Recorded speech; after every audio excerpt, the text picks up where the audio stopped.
Thank you so much for joining me today. I'm Colette Sharbaugh, the Vice President of Marketing and Communications with CPA.com, and I'm joined by Allison Schlegelmilch, the Director of Marketing for RKL. We're here today to talk about how to market your CAS practice. And Allison, I know you have some deep expertise because you've helped to build up RKL's CAS practice.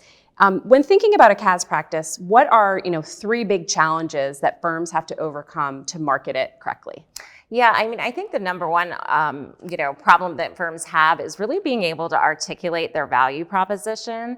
Value proposition and messaging is so critically important because, as you know, the recent survey that CPA.com did reflected that, a lot of firms, one of the biggest obstacles that they have to marketing their CAS practice is that their internal folks don't understand the value proposition, and sometimes their external folks don't either. So it really starts with a really good clarity around the value that you're bringing your clients. Just want to make that absolutely crystal clear. I think the other thing that we don't keep in mind is that, at times, we are not marketing to our go-to market. So our go-to market, usually it's the CFOs, it's C-suite, that sort of thing. CAS, in a lot of situations, you're marketing to small businesses, you're marketing to not-for-profit executive directors. And so you have to make that language very accessible and very relatable. Really drilling down into your value proposition, thinking, putting yourself in your client's shoes and really thinking like a client, that's critically important. The other thing that we see a lot is just, priority in terms of audience. So, your internal audience, it really is, those are your evangelists. Those are the people who are going to amplify your message in the marketplace. And so it's so important that we start with them and build a strong foundation.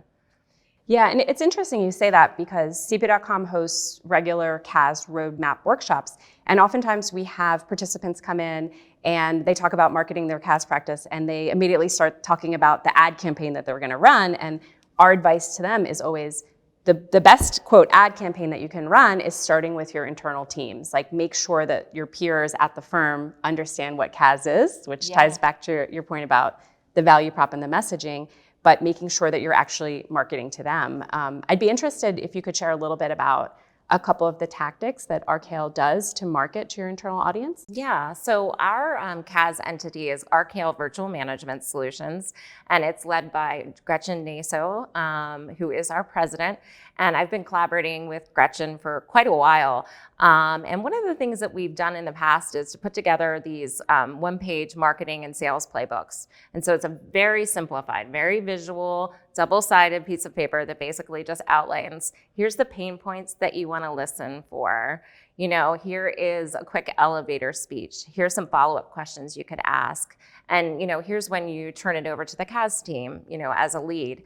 And so they've used that tool in lunch and learns, doing different kinds of road shows to the different offices.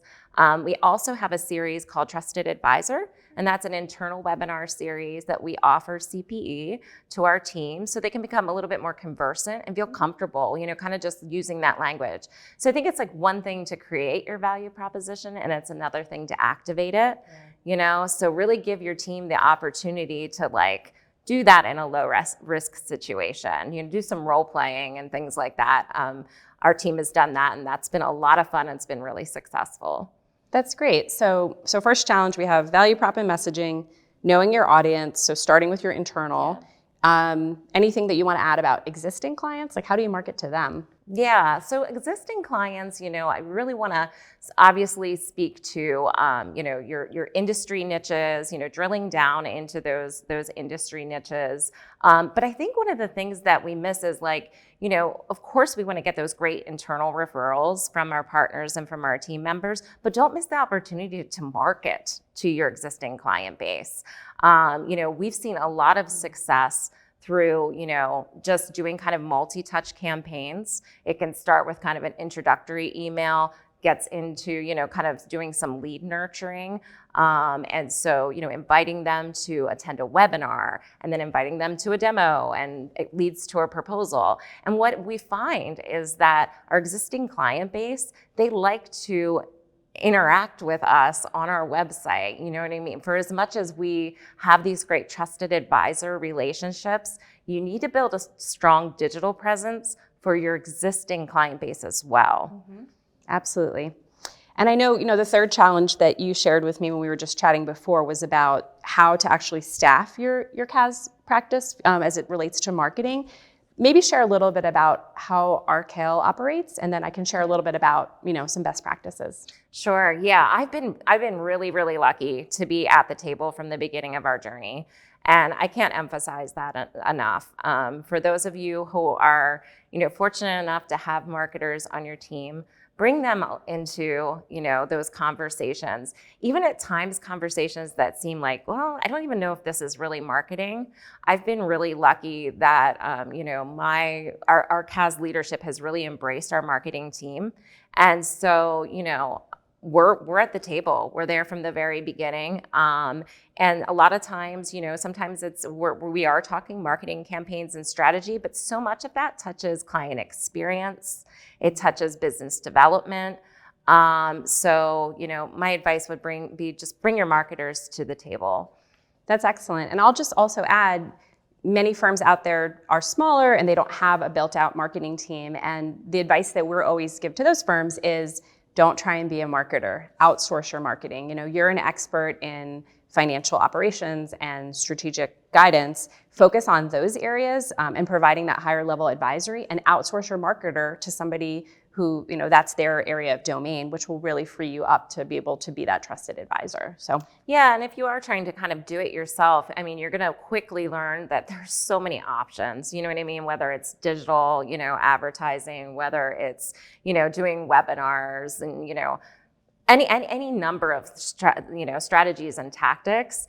And so, I would really recommend, for that very reason, don't do it yourself, because you're going to find yourself, wasting time, wasting money.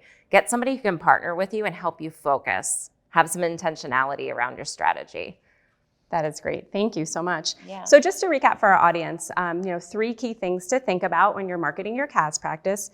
Value prop and messaging, ensuring that it's very clear what it is your firm is offering. Considering your audiences, with your internal audience being your top audience, existing clients following, and then net new clients as the third audience. And then thinking about how you're actually going to staff your marketing, whether you have an internal team that you could leverage and build a relationship with, or if it's something you need to outsource to a marketing consultant. And I just want to mention that there's quite a few different resources on CPA.com that you can access if you're interested in learning more. Head up to CPA.com/CAS.